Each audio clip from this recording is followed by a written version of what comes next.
I guess it makes sense for both. I mean, they do have one thing in common. Their approval ratings are within the margin of error. The Mexican president's at 23%, Donald Trump at 26%. So these guys together, when they get together, they're going to be very excited because together they're going to be over 50% for the first time in a long time. They have so much in common.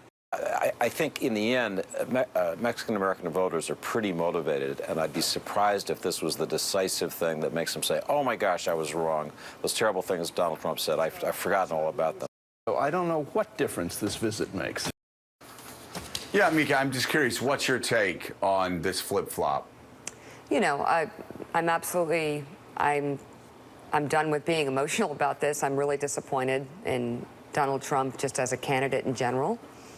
I don't think that he has proved to mean anything that he says.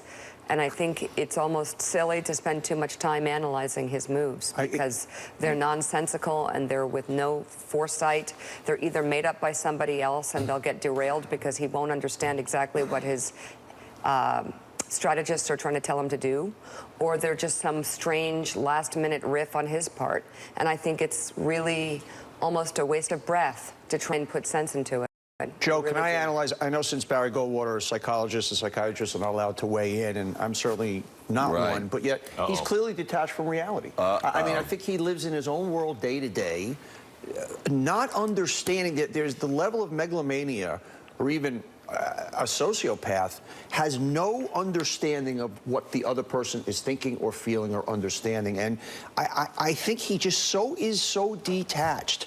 And for the Clinton campaign now, they have always had two pillars. They've had the pillar of unstable, they've had the pillar of racist, now they have the pillar of flip-flopper. And those are three tough pillars for him to overcome.